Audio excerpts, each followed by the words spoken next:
नमस्कार, सुप्रभात, स्वागत, अभिनंदन आप सभी का सब रंग कार्यक्रम में। मित्रों, हमारे शास्त्रों में कहा गया है कि आहार, निद्रा और मैथुन इन्हें जितना भोगेंगे, इनकी भूख उतनी ही बढ़ती चली जाएगी। इसीलिए जीवन में संयम को धारण करें। और आज हो यही रहा है कि आहार, निद्रा, मैथुन इन्हीं के पीछे-पीछे भागते-भागते इनमें उलझते चले जा रहे हैं और अपने सुख और चैन को खोते चले जा रहे हैं। हम अपने शास्त्रों की ओर देखें, अपने पूर्वजों की ओर देखें, जिन्होंने जीवन का एक सुंदर नियम हमें दिया था ताकि हम जीवन को सुखपूर्वक जी सकें, आनंदपूर्वक जी सकें। और उसका सूत्र उन्होंने जो दिया, उस पर आज हम गहराई से ज़रूर विचार करें मित्रों कि आहार, निद्रा और मैथुन जितना बढ़ाते जाएंगे ये उतने ही बढ़ते चले जाएंगे। इनकी तृष्णाएं कभी खत्म नहीं होती। इसीलिए संयम को अपना जीवन बनाएं, यही सुख का मार्ग है। तो आइए संयम पूर्वक जीवन जीने के संकल्प के साथ चलते हैं आज के सुवाक्य की ओर। जो करना है आज कर लो, कल तो खुद कल के इंतजार में है। सोचिए कितनी बार हमने काम टालकर खुद को ही पीछे कर लिया है। आज का हर कदम कल की दिशा तय करता है। अगर आज को खो देंगे तो कल सिर्फ पछतावा देगा। तो क्यों न अभी से शुरुआत करें, क्योंकि असली ताकत आज में ही छिपी है। हमारे शास्त्रों में ये भी एक सुंदर बात है मित्रों कि खुद को माचिस की तीली मत बनाओ जो थोड़ी सी घर्षण से ही आग पकड़ ले, बल्कि खुद को वो शांत सरोवर बनाओ जिसमें कोई अंगारा भी फेंके तो वो भी बुझकर शांत हो जाए। कितनी सुंदर सी बात है ना मित्रों। लोग तो घर्षण पैदा करने की कोशिश करते ही रहेंगे, पत्थर फेंकते ही रहेंगे, आपको सुलगाने की कोशिश करते रहेंगे। अब ये हम पे है कि हम अपने व्यक्तित्व को माचिस की तीली के समान बनाना चाहते हैं या फिर एक शांत सरोवर की तरह बनाना चाहते हैं। मुझे लगता है कि हम में से हर एक को शांत सरोवर बनना प्रिय होगा और यही हमें बनना चाहिए मित्रों। क्यों ना अपने आप को इतना विशाल सरोवर बना दें, ऐसा शांत सरोवर बना दें कि जो तपते मन से भी हमारे पास आए वो भी शीतल और शांत हो जाए।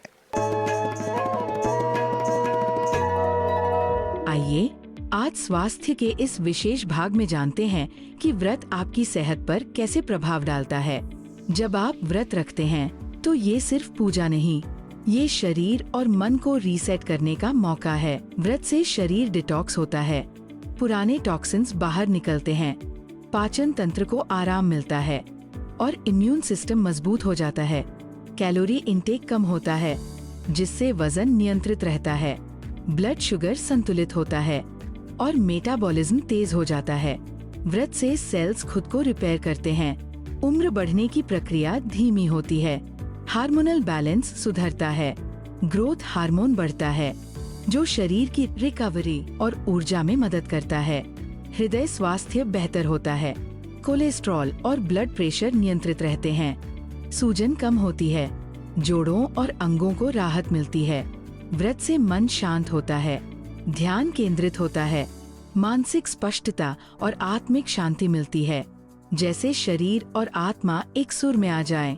तो अगली बार जब आप व्रत रखें, याद रखिए ये सिर्फ श्रद्धा नहीं, सेहत का वरदान भी है। हर खाली पेट एक संदेश देता है कि हमें जरूरत से ज्यादा नहीं चाहिए, बस थोड़ी जागरूकता, थोड़ा संयम और बहुत सारी ऊर्जा। मित्रों, हमारे धर्म ग्रंथों में ये भी सुंदर सी सीख हमें मिली है, दी गई है, जिस पर हम सबको चिंतन करना चाहिए कि चाबी से खोला गया ताला हमेशा काम आता है, लेकिन हथौड़े से खोला गया ताला फिर दोबारा काम नहीं आता। इसीलिए आपसी संबंधों को क्रोध के हथौड़े से कभी ना खोलें, लेकिन प्रेम की चाबी से खोलने का प्रयास करें। जब हम हथौड़ी चला देते हैं ना क्रोध का, तो वो टूट जाता है, बिखर जाता है, फिर काम नहीं आता, दूरियां बढ़ जाती हैं।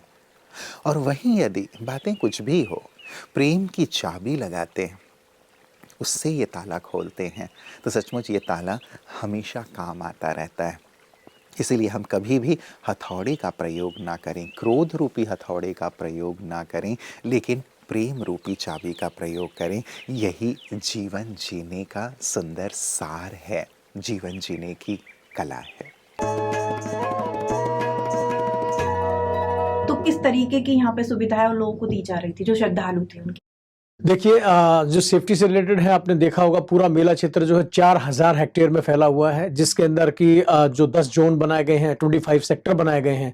हर सेक्टर के अंदर जो पब्लिक की अकोमोडेशंस बनाई गई हैं, और जो बाहर से श्रद्धालु आ रहे हैं उनकी जो सुरक्षा है, और जो उनके रहने सहने की व्यवस्थाएं हैं या खाने की व्यवस्थाएं हैं, उनका संपूर्ण ध्यान रखा जा रहा है। अच्छा, जो रैन बसेरे जो बनाए गए हैं, जो भी श्रद्धालु होंगे उनके लिए रैन बसेरों की बिल्कुल, जो पब्लिक अकोमोडेशन है हर सेक्टर के अंदर बनाई गई है। अच्छा सर, थोड़ा सा हमें ये बताइए, आध्यात्मिकता को लेकर आप क्या कहना चाहेंगे? अध्यात्म जो है वो हमारे अंदर एक नई ऊर्जा देता है, और हमारा जवान जो एक पब्लिक सेवा के लिए खड़ा हुआ है लाइन ऑफ एक्शन पर, तो उसके अंदर भी वही एक एनर्जी है।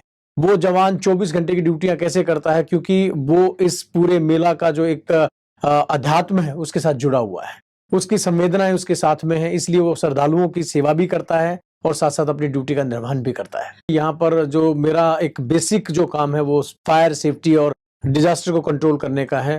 तो कुछ जो हमारी जो सेफ्टी टिप्स थी वो भी मैंने बहन जी को दिए हैं, और फिर उसके बाद बहन जी ने जो हमारे को ज्ञान का सागर एक दिखाया, तो उस वो मेरे ख्याल से सभी जवानों के लिए को एक बार देखना भी चाहिए।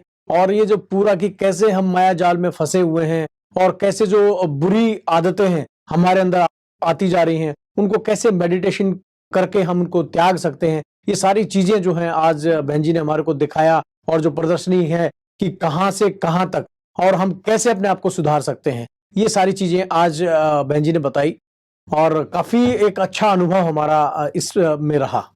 आप जो युवा हैं उनके लिए क्या मैसेज देना चाहेंगे? देखिए, जितने भी युवा हैं जो आज मैंने देखा, तो उसमें मैं तो यही कहूंगा कि जितनी भी बुरी आदतें हैं उसको छोड़ने का प्रयास हमारे को करना चाहिए। हो सकता है कि आदतें एकदम से चेंज नहीं की जा सकती, लेकिन जो छोटे मोटे प्रयास हैं, मेडिटेशन हैं, या फिर अच्छे लोगों की संगत है, उसके थ्रू हम जो है अपने आप को सुधार सकते हैं। मित्रों, गलती को हमेशा गलती की तरह देखना चाहिए, ना कि मेरी गलती या आपकी गलती की तरह देखना चाहिए। यदि मेरी गलती इस रूप में देखेंगे तो वो अपराध बोध से हमें भर देता है, और आपकी गलती इस रूप में हम देखते हैं तो वो क्रोध को जन्म देता है। इसीलिए हमारे बड़े बुजुर्ग कह गए हैं कि गलती को गलती के रूप में देखो और उसे ठीक करो, उसे परिवर्तित करो, उसमें सुधार लाओ।